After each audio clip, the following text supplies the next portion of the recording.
नमस्कार, आप देख रहे हैं राष्ट्रीय प्रस्तावना और मैं हूं आपके साथ युक्ता। श्रीमद् भागवत कथा में बताया गया जीव और आपके मिलन का महत्व। हरदोई नगर मुख्यालय पर स्थित पीडब्ल्यूडी ऑफिस के पीछे एक प्रांगण में हो रही है श्रीमद् भागवत कथा, जिसमें कथा को कहते हुए कथा व्यास अविचल जी महाराज ने कहा कि मानव शरीर बहुत ही मुश्किल से मिलता है। जब प्रभु की कृपा होती है तभी मानव शरीर प्राप्त होता है और वह जीव शरीर पाकर संसार की माया में फंस जाता है, लेकिन उसको परमात्मा को प्राप्त करने के लिए गुरु की आवश्यकता होती है।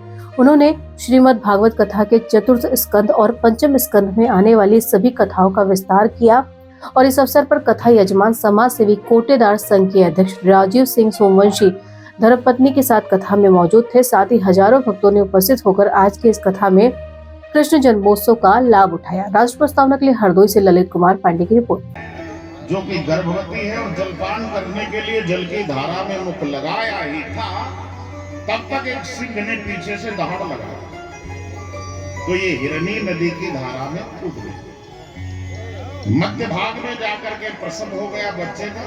हिरणी तो भाग गई पर बच्चा डूबने लगा। दृश्य देखिए, साधक साधना कर रहा है, बच्चा डूब रहा है। अब कर्तव्य क्या है?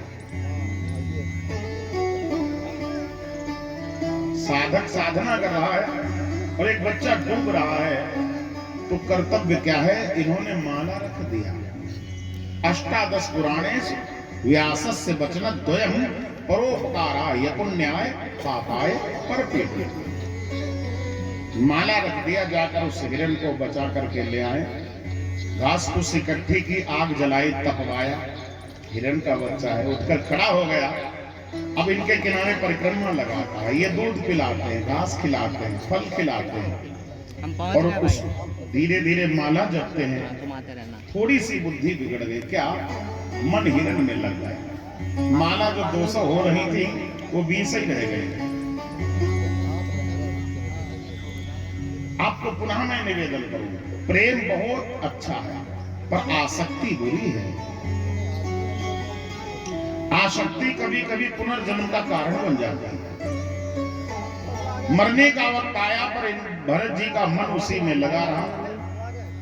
इसलिए जब शरीर छोड़ा तो इनको अगला जन्म आधा घंटा जब भी मानो आ जाना मृग का लेना। उस जन्म में भी ये आंख बंद किए बैठे रहते थे और हिरण खेला करते थे, कूदा करते थे, पर ये साधक थे तो ये बैठे रहते थे।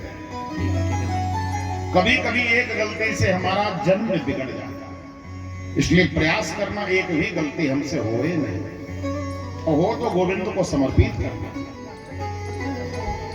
ये मृग का जन्म भी इन्होंने छोड़ा और मृग जन्म छोड़ने के बाद में अगला जन्म इनको एक ब्राह्मण के घर में हुआ,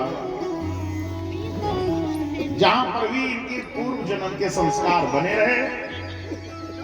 श्री सुखदेव कहते हैं, राजा परीक्षित, इन्होंने मन भजन में लगाया पर परिवार चाहता था कि भजन न करके घर का काम काज करे, तो खेत सौंप दिया का खेत को बचाओ। ये बैठे ये सोच रहे हैं, राम जी की चिड़िया, राम जी का खेत, अब खाओ चिड़ियों भर भर पेट। पूरा खेत उजड़ गया, पूरा खेत उजड़ गया। इनको वहां से भी भगा दिया गया।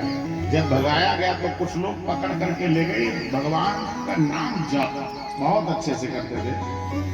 कुछ दस्यु